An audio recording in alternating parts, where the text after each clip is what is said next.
You know, ever since the inception of my channel, I have always been against the corporations taking things away from the consumers, which they rightfully paid for. You know, if you go out and buy a game, you know, that's honestly yours. But as the years have gone by, modern corporations have found clever little ways to take your video games away from you. And honestly, I do not like that. There's a reason why I dislike Ubisoft from hell to back. I do not like them at all.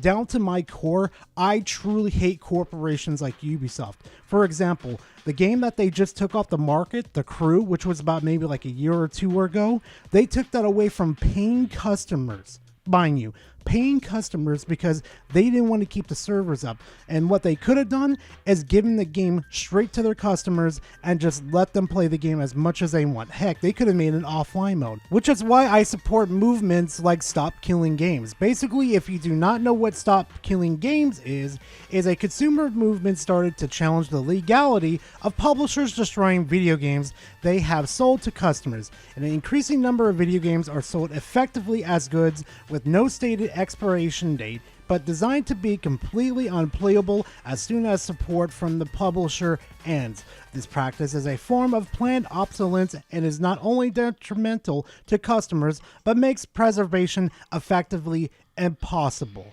And furthermore, the legality of this practice is largely untested in many countries. And if you're wondering if like, oh, is it referencing only single player games? No, it's referencing games that have online DRM and basically servers in order to access the games that you spent $60, $70, $80 on. Yeah, I think you want to, have access to that game anytime you want to, especially amount of money that you spent on it. Yeah, no, I believe that you deserve to access it. Now, for the people that don't understand why I'm doing this in the first place, is due to the fact that I believe no matter how bad a video game is, it deserves to be preserved for the people that love the game and for future generations to enjoy said game so they could see, oh man, the gamers back then had like, maybe some weird taste in these type of video games, but we could completely understand, maybe we could pull some inspiration from these old video games and make something new out of it. It would be a really cool idea. Preservation is a big thing because if we didn't have preservation, many of the games that I love today would be absolutely gone, or we would be absolutely gouged at the market right now. We're talking about maybe like, if you actually go look the price for Pokemon Emerald right now, I'll bet you're getting close to $1,000 for, to purchase that game. I'm willing to bet anything. Now, I can already see in the comment section some people asking the question, hey Gora, why is Pirate Software in your video right now? We don't understand, why is he there in the first place? Well, I'm going to go ahead and answer that question, so why don't you just go ahead and stop typing right now as I'm currently talking. So about 10 months ago, when the inception of Stop Killing Games came into play, this man caught wind of it by one of his audience members. Check out Accursed Farms on YouTube or his website, Stop Killing Games. So I'd be really interested in looking into this. The thing that I'm worried about at the outset is wanting to put any type of legal framework together to force studios to have a contingency plan for games that are live service games. This is the concern that I have. Which I do agree with the notion. Keep government out of my freaking games. I can't stand the government. I'm so sick and tired of them. Get them the hell out of my games. I agree with that. But... because I don't want, and this is the real one, I don't want the government telling indies that they have to have their live service game stay online forever. I don't want that. Nobody wants that. But when you're talking about a legal setting to force people to do this, you're generally moving in that direction.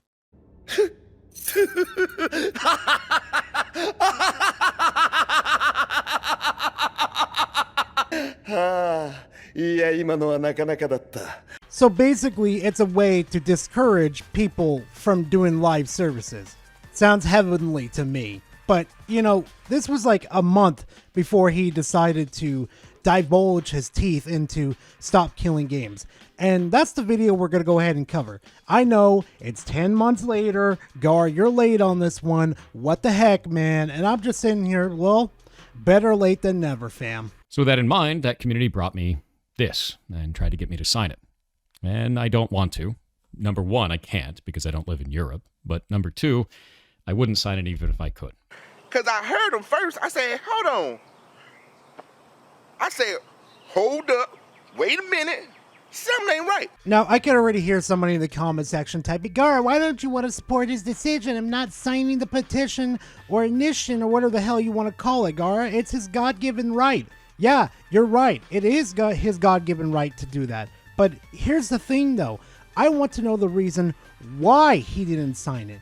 And once you hear it, oh, it's going to make so much sense in this situation. And as a fact, too, he is a developer. Like, wouldn't you want preservation for future generations to have inspiration off of old games? Isn't that kind of your whole thing as a channel? The reason why I have a problem with Stop Killing Games is specifically it starts the wrong conversation.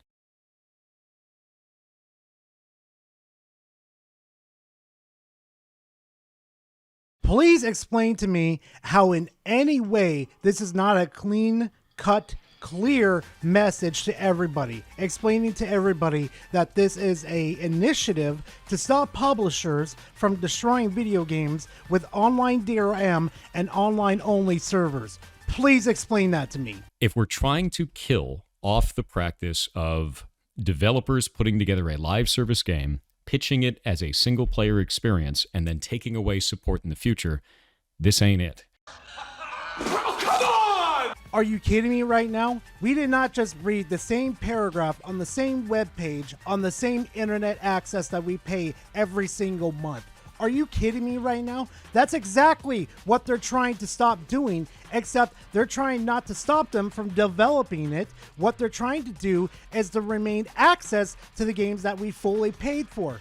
AKA, for example, I should say in this situation, is the crew. People spent money, hard-earned money, on the crew, and they should have permanent access to the single player and maybe multiplayer if hackers come in and make servers. I don't know how it works, but if they come in and put servers up for people to play multiplayer with. What's wrong with keeping access to the game that you spent $60 to $80 fucking dollars for? And the reason why is specifically on this initiative. Under its own description, it says, this initiative calls to require publishers that sell or license video games to consumers in the European Union or related features and assets sold for video games they operate to leave said video games in a functional, playable state. There you go. Right there. Perfectly fine. 10 out of 10. Right there. That's all we want. We just want access to our video games that we spent our hard-earned money on, so we can access the single-player games that we paid money for. If an offline mode is all they could do, fine, whatever. But you know what? Pass off the multiplayer stuff of us and see if we can make up servers so we can play multiplayer games with a multiplayer function within the fucking server. Like, what is wrong with this? You guys aren't working on the game anymore. You guys aren't getting any fucking funding from it anymore. So what's the problem? Oh, I know why, but I'll explain it later. Let's continue. Specifically, the initiative seeks to prevent the remote disabling of video games by the publishers before providing reasonable means to continue functioning of said video games without the involvement from the side of the publisher. This isn't always possible in all video games, and it doesn't call out the specific practice that this is supposedly trying to defeat. I can't physically throw up in my mouth. It's not possible for developers and publishers to do that? Just to leave the fucking game alone and not to destroy the fucking game? Are you sure about that, Thor? Because, see, there's a little game called Gundam Evolution that got shut down, I think about like maybe 1 or 2 years ago, was actually one of my favorite live service games because, you know, spoiler alert, it's Gundam in there. So, you know, Gara loves giant fucking robots, you know. I love me some Gundam, you know, my Gunpla. But the point is that you can technically preserve it by not touching it at all, by turning off the fucking servers. Oh wait, Gara, if they turn off the servers, then you can't access the multiplayer. Guess what? Guess what we could do as consumers? We can make our own servers and access the multiplayer on our end and connect to other people. Literally, we could do that by right here. Actually, I'll show you. Actually, I'll leave a link in the description where it shows gameplay of a dude and his own server with many other people playing Gundam Evolution. Oh, and Thor, live services are still technicality of video games. Because right now, if you go into GameStop or Best Buy and go up to this, the storefront basically and ask them, hey, I would like to buy a live service, they're going to look at you and say, the fuck are you talking about? But if you go up to them and say, hey, I want to buy a video game, they're going to point you in the right direction to where the video games are. And still technicality, live services are still technically video games. So if this became law, it would be protected under that fucking said law. It is incredibly vague and will damage all live service games. How would you keep League of Legends in a functional playable state? You'd have to re-architect the entire game. I know this might be a little bit of a shocker, Thor, but here's a spoiler alert here. All you would have to do is allow the people that want to continue to play LoL is to allow them to change the server accesses to wherever they want. Because let's be honest here, the developers and the publishers have no more interest in the game and keeping it alive, so they might as well just give it to the community that actually care about the game and they want to keep it alive. It's not that fucking hard. And if for whatever seemingly reason that they want to bring the game back and, do whatever they want with it, fine, whatever. Just change everything back and have the people delete the files. Whatever the case may be. But that's not possible, Gara. You don't know what you're talking about, Gara. Oh, really? Paragon, right? That MOBA game that didn't survive and was supposed to be a LOL killer? Yeah, guess what? The fans that enjoyed Paragon still have access to the game because they have access to their own servers and they play games with each other. Spoiler alert! The game is what is called client-server. So in client-server models, there's a server and there's a client, and all of the math, all of the game, everything happens on the server. The client just displays it. And the reason we want to do it that way is so that you can't teleport around and do 1 billion damage. You don't trust the client. You trust the server. The client just displays what it's told. Yes, allow people to change the access to whatever server they want to. Oh, but God, hackers might come in and absolutely ruin the game for those said people. Well, spoiler alert, whoever's got access to that server can ban the fucker and they wouldn't have to worry about it anymore. Spoiler alert. Right?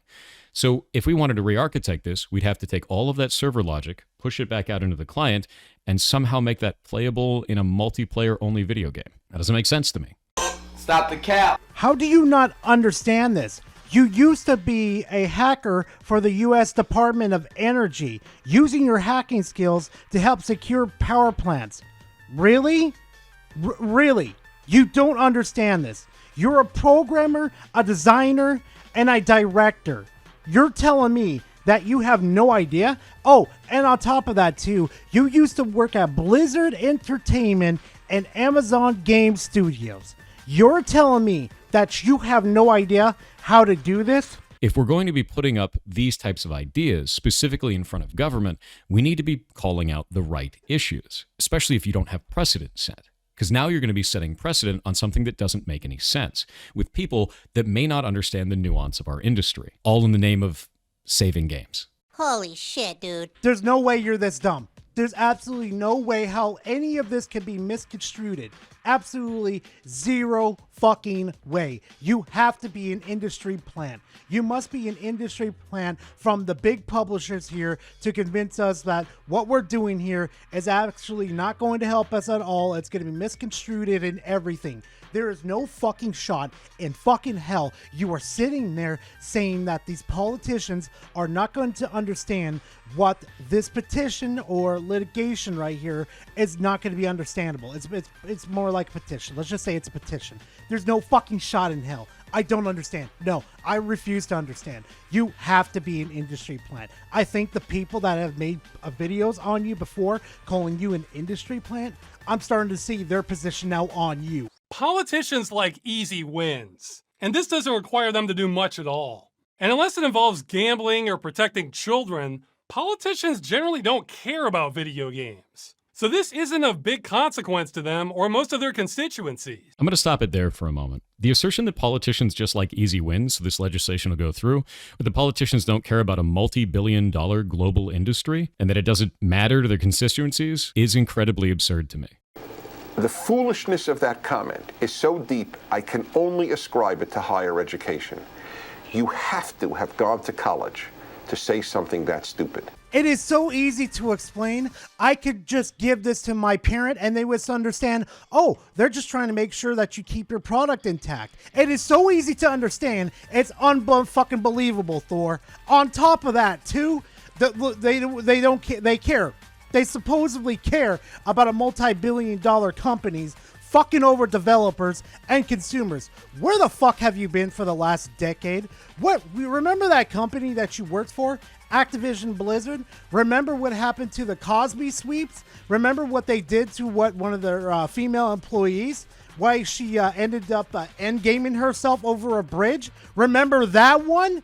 Oh no, but we're playing selective here. You have to be a fucking plant in this industry. You have to be a plant. You have to fucking be. I refuse for someone to be this fucking dumb. Oh, let's not forget also too, how about the loot box controversy? What came out of that?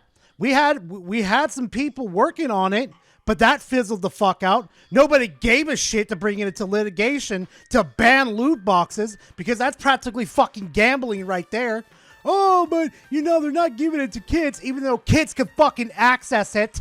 I don't think this is the right direction at all for a movement like this. I think it's incredibly damaging and it makes our entire industry look bad, both on the player side and the developer side. If we're going to be putting forward anything that may eventually turn into legislation, it should be passing because it's the right thing to do for consumers and developers and that there's some kind of a middle ground. But it is. It's just asking us, hey, please give us access to the product that we have. And they're purposely going out of their way to put in fucking roadblocks to prevent us from accessing it. All they have to fucking do is not put it in there in the first fucking place. That's why we're having this piece of litigation in there, so the fucking developers don't get fucking harassed over the fact that they're putting ways to block us from the product that we spend $60 to $80 fucking dollars on, Thor.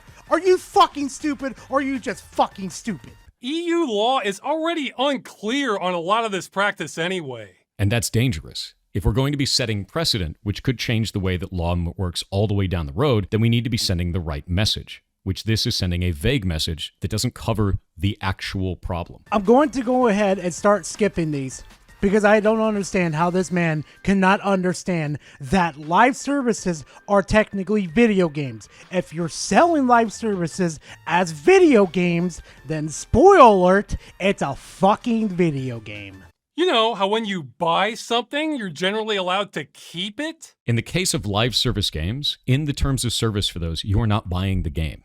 You're buying a license to the game. And that's the part that's really different here. If we don't like the idea of live service games as a whole, I get it. Don't play live service games then. Don't agree to those terms. But if we're under this weird idea that we need to get rid of all live service games or damage that practice in any way to keep in line with consumer policies, it is in line with consumer policies. If it wasn't, it wouldn't be there in the first place. So this doesn't really make a lot of sense to me. You're not buying the game, you're buying a license to the game. How the hell are we supposed to know it's supposed to be a license when we have to purchase the product in the first place so we can agree to the terms of service? It's not like we get the terms of service first, then we pay for the product, Thor.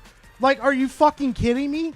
Do you sit there and actually think logically for a second that we actually get to see the terms of service first? No, we see the product first, and then we have to buy it, and then we fucking see the terms of service. And then when we finally get to the terms of service, it's a fucking pages upon pages worth of fucking reading. Who wants to sit there and read pages among pages about saying, you don't own this legally, we could revoke this at any time of our own free will, blah, blah, blah, blah, blah. Like, really? You think the basic consumer is going to sit there and read all of that and say, fuck no, I'm not going to read all that? No, they're just going to mash A and move on. That's how they purposely manipulate the fucking system, Thor. And we want to close this fucking loophole so they can go fuck themselves and stop abusing this loophole on us so we can actually keep our products. And it's not going to fucking kill them to take the extra effort in order to allow us to have our own servers in order to, I don't fucking know, play the fucking games that we spent money on. Hey, you know what? Bit of a spoiler alert. TF2 has been doing this for fucking years, mind you. In the niche cases where a studio is trying to sell a game as if you are buying it or purchasing it or using that language specifically and they give you a live service game instead, I agree that should change. That language should change. Get the fuck out! Niche?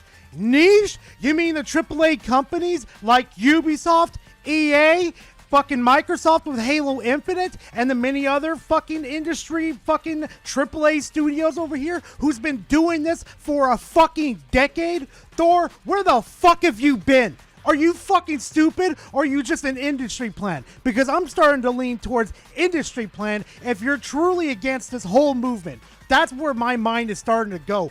You cannot be this fucking dense. I fucking fuse. You are not purchasing the game. You are not buying the game. You are paying to have a license to a live service experience. I get that. Is that what this is doing, though? The initiative is not trying to call that out specifically. It's trying to say that all games need to stay in a functional, playable state, which is not calling out the language that is being used to manipulate the player. Call that out specifically. Thor, do you not understand that what we're trying to get off the table out of the terms and condition is them for the right to remove us for any reason in particular from playing their games that we spent our hard-earned money on? Do you not understand that?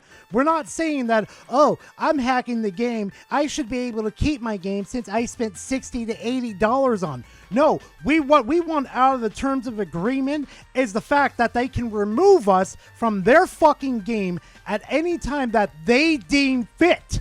Do you not understand that? I think that we should be fighting about that. That needs to go away. A player should be well informed at the point of purchase that they are purchasing a license, not buying a game. And the reason that we have those licenses in the case of client-server interactions, like we had before, we're talking about client-server games, is so that they can ban you when you cheat at them. They revoke your license. That's why they revoke your license, to protect the gameplay of every other player that you're impacting when you cheat at these games. That needs to exist. Are you sure about that, Thor? Are you really sure about that? Because I just went to go look at Blizzard's terms of agreement right there, and it doesn't say, oh, we're just gonna, revoke your license because of cheating. No, they could do it for whatever reason that they deem possible. No. Don't try to make this as it's just, people want to cheat and, keep access to their fucking game. No, what we're trying to fucking fix here in this situation is that the fact that they think that they could get away with it if we have different opinions about a political figure. They think they could get away with it revoking our license. We want this shit gone. This is exactly what we're worried about and why we want it fucking removed. That's the problem. And sadly, fam, I wish I could say this was it for the video, but spoiler alert, it's not. It's not. We still got a whole bunch more to go over. Hi, my name is Jason Thorhall, also known as Pirate Suffer, and the other day I put out a video called Stop Killing Games, saying why I would not support the initiative. Overall, it was actually quite positive. The analytics on it show that people really think it's a good idea. There's a huge amount of like ratio, and I received hundreds of comments from developers thanking me for putting it out. If it was truly such a positive video, why are you making a second one? It's almost like you want to address the haters because of your fucking ego. So let's discuss the most common requirement of the initiative, which is games have to be left in a functional, playable state. Now, what happens if that game is a online-only live service game? Well, if you want that to stay in a functional, playable state, that means the devs have to release either server binaries or somehow carve off the game to be a single-player experience now. Some way to keep it functional and playable, right? Now, many of you are requesting, yes, I should get the server binaries so that I can go and make private servers for this. But that doesn't make a lot of sense in the real world. How? Team Fortress 2 have been doing this for a decade. Now, granted, the bots are a fucking problem, but if you give out the binary for people to create their own servers, they could ban the people that are doing, sending the bots in the first place and take care of the problem in the first place. It's not that hard to do. I don't think that's a good route. And this scenario gets even worse if you do allow monetization. Because now I can just kill off your company and then monetize the server and no one will ever come after me. Now it's even more of a problem. So allowing monetization of this work is strictly worse. And for those of you out there that say, oh, this can be done right now, I could just destroy your studio and take your stuff anyway. You could, but this allows a route for it to be legal to do so. This confuses the absolute hell out of me. This sounds like a situation as if, damn if you do, damn if you don't. And if the studio closes, why the fuck do you give a fuck about what happens to the game anymore? You're done with it. You've got your money. Get the fuck out. Move the fuck along. Who cares? It's done. It's over with. It's not going to affect the studio anymore. It's like, it doesn't make any sense. He's kind of confusing me in this situation. So, in the most extreme, people said live service games shouldn't exist at all, and the initiative will kill them off for good, and that's a good thing. Well, you don't get to define what players get to play or not play. You also shouldn't be able to get to define what developers build or don't build. You should not have creative control over the developers, and you should not have control over what is in my Steam library or on my phone. But publishers and developers are allowed to revoke my license at any time that they feel like it. So say if like I had a hot take on something that was just so terrible that they absolutely disagree with me, they can revoke my license for whatever reason after I spent like $60 to $80 on their game. You don't think that's a little fucked up, Thor? No, you know what? I kind of agree with those people. Live services need to die. They have been nothing but a plague on this industry ever since its first inception. Aside from that, the initiative does not purport to kill live service games. It would just make it incredibly difficult to build said games and add a lot of risk to it, which is why I'm bringing all of this up and why I don't support the initiative in the first place. I swear to God, this man is dense. He doesn't get it. He doesn't get it. We don't want our access to our video games so easily revoked. We want to be able to access our video games when the games eventually get to end of life support. We just want ways to access our fucking games. What is wrong with that? I don't think we're asking for too much. Just make it offline mode. It's not that fucking hard. It's not going to take you long to do it. Why? Why is it so hard to do it? I'll never understand. A lot of people don't realize that this will slowly diminish live service games in the market because it's not an incentive for us to build them anymore, which means you get less multiplayer live experiences. That sucks. I like live service games. I enjoy playing things like Final Fantasy XIV. I enjoy going and playing in games in the past, at least, like League of Legends. Good, because you know what? Live services need to be taken down a peg and taught a fucking lesson to the developers. You guys have been abusing the trust of your consumers for a very long time. So excuse me if I have this bit of a hot take right here, but you fuckers have abused it for fucking years. So cry me a fucking river, Thor. So the next one is that this is about games preservation, and that it needs to happen to preserve these types of games for future generations and for everyone to always have forever. But I would argue that this isn't actually preserving these games. Social games, such as, let's say, Apex Legends, require a number of players to be in the match at the same time so that you can have an experience that is only able to be obtained through lots of players interacting. Yeah, bit of a spoiler alert, that can actually be fixed. You want to know how? Oh, it's a big surprise, and everybody knows this, but as soon as I mention it, AIs. AIs have already been implemented to multiplayer free-to-play games anyway. Fortnite, anybody? Halo Infinite, anybody? Yeah, there's plenty of bots there, so why shouldn't Apex have them too if people want to play those games? Why shouldn't it happen? How many of you have felt negatively when an MMO dies, or when a live service game dies? Oh, dead game. There's only 5 people online. Why would I play that? So why would you want to preserve a game in that state? That doesn't make any sense to me. You want to take down these live service games, put them up on a private server, and then play it with a couple of people. You're not bringing it back at its height. You're not taking a snapshot of what the game actually is. You're making it limp on in a way that doesn't make any sense. You're missing the point. Do you understand what the point of video games are? Do you know what purpose that they serve in this world to us as a consumer? It's a way for us to avoid all the bullshit that happens in this world. It's for us to have fun. It's for us to relieve ourselves of all the stuff, all the fucked up shit that happens in the world. We could go and pretend to be somebody else online. I could be like a Digimon or a Pokemon or a Pokemon trainer. I could be a warrior in Elden Ring, going through the lands, try to be an Elden Lord. I could be, I don't know, just anything the video game wants to present to me to be, or whatever I want to be in the video game. You forgot the foundation of what makes video games. It's fun. It's supposed to be fun. So it means if I make a private server for me and my friends to go play whatever MMO that we really like to play, it doesn't fucking matter about the monetary gain. all that matters is that we're having fun and we're not doing anything to hurt the franchise or whatever the case may fucking be. We're just here to have fun. End of fucking discussion. That's where it should fucking end. And the last take that I got from this is, and it's the most reasonable to me, this is an initiative. It's not a law. Why are you upset? Just wait. I'm not going to wait. And the reason I'm not going to wait is because I see the start of this conversation not making sense. It's not including the actual developer side of the conversation. It's not showing the trials and problems that this could arise inside of the gaming industry for people who are actually making the games you play. I don't have any reason to be quiet about that. And many other developers aren't going to be able to speak on this. As I explained before, it's really easy to lose your job if you're working at a major studio and try to speak out of turn on something like this, especially with something people are so passionate about. But wait! There's more! Doesn't make any sense to stay quiet. And it also doesn't make any sense to wait until it's in a different form when I see that it has so many problems with the language as it is currently written. I should be able to be talking about this. In fact, I should be talking about this. I am a content creator specifically that is a game developer that has worked in this industry for 20 years. This is my wheelhouse. This is what I do. Let me get this straight. So I have a burning question that is going, through my mind right now.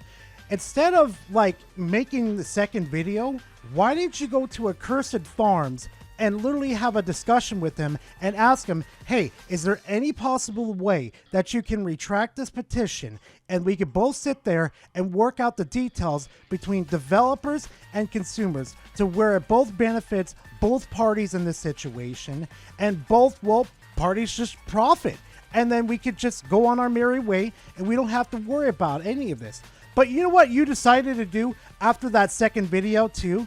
Guess what? Guess what this fucker decided to do? But during the campaign, I had dozens of people contacting me, telling me how wise and reasonable he is, how he's really pro-consumer and represents developers, and I should really talk to him. Great, let's do it. So this was my first encounter of him. Oh shit, now this is actually really dumb. It's used car salesman garbage. This is shit. It's shit. Not only do I not want to back this, I'm going to actively tell people not to. That is awful. That is a horrible goddamn direction. That's awful, dude. No, eat my entire ass. The level of stupid that I just had to receive was like sitting on Twitter for 12 hours. This shit sucks. That's a really stupid ass move. That's an incredibly stupid ass move. I think this is ass. This is complete garbage. All of this can eat shit then. I drop the mask entirely. I have no qualms about that. They can eat my entire ass. The whole thing. That sounds stupid as shit. Now, I have a question for everybody here. Do you guys think, A, Pirate Software, after doing all that to Accursed Farm, did he decided to, A, go be a man and go talk to him and, try to remedy the situation and actually progress the industry into a positive way? Or B, did he double down and curse out the guy? Or C, here's the big one, did he delete everything and pretend nothing happened? If you said C, ding, ding, ding, 100 points to you, fam. And on top of it, I went through the Reddit for their initiative for that, and there were a number of posts in there that were people saying we should keep baiting him and attacking him because if we do that, he'll keep talking about it, and then more people will sign the initiative. They were planning that shit. And those threads are still there. They're still up. People are still talking about that shit on there. So instead of that, I just deleted all the VODs where we were talking about it. I kept my videos up and I walked away. They can eat shit. And then, after doing all of that to Accursed Farms, you know what Pirate Software decides to do? I want you to take a bit of a guess what he decides to do. He decides to go on Twitter and literally at the guy and say this. And then within this deleted post, basically he lies straight to Accursed Farms saying he hasn't talked about his initiative in the past 10 months and that how his community, Accursed Farms, went after him and absolutely just made his streams worse, his Reddits worse, and everything. It's just like sitting here like, dude, are you fucking kidding me? You're the one that got caught in 4K talking all that shit to Accursed Farms, and you want to sit here and play the victim? No wonder you deleted this post. No wonder. And after deleting that one, you make this one with paragraphs upon paragraphs. And instead of taking your L gracefully, like, okay, I had a bad take, I'm just going to go ahead and take it. You expose yourself being a fucking fraud. Yeah, I said it. You're a fraud. Because you know what? You like to sit there and judge everybody on their mistakes and everything, but you refuse to take any criticism for the shit that you did. Instead of being a grown-up and going to talk to Accursed Farms and actually making this gaming industry better for everyone, you just want to make the industry better for the fucking corpos. And honestly, I'm so glad you finally showed your true colors. I'm so glad the mask finally decided to fall off. And I'm going to add something to the discussion too. Because of people like you, this industry will never heal. We will never get to a proper standing within our ecosystem, that we will never have a complete balance between things, between fun and monetization. We will never have that again because of developers like you that have egos that think they're above everybody else. You are absolute scum. And I hope to God I never see you again, Pirate Software, because what you fucking did to fucking Accursed Farms is absolutely disgusting. And I wish I caught wind of this shit earlier, because this is absolutely disgusting. And you know what, fam? Thank you very much for watching this video. I truly do appreciate it. It is like almost 5 o'clock in the morning, and I have to go jump in the shower and get ready for work. Oh my God, I am absolutely exhausted, but I'm also fucking, like, I have all this adrenaline in my body now, so I'll pretty much be fine for the rest of today. But honestly, I wouldn't be expecting a video to come out for probably the rest of this week, to be frankly honest, because I've wasted all of my energy and just my sanity. I can't believe Pirate Software did this to him. I really can't believe it. Just a full-grown ass, man. But you know what, fam? Besides all that, if you enjoyed my content, please leave a like and comment in the comment section. Always a pleasure to talk to you guys. And hey, you like my rants, my reviews, and my fanboy content? Well, subscribe to the channel. Trying to make it to 10K by the end of this year. But anyway, if you don't want to do any of that, perfectly fine. Thank you very much for watching otherwise. So thank you very much for watching, and I'll see you guys in the next video, next live stream. Probably most likely the next live stream on Salty Sundays. But anyway, see you in the next one, fam. Later. Have it, yeah, I could have it.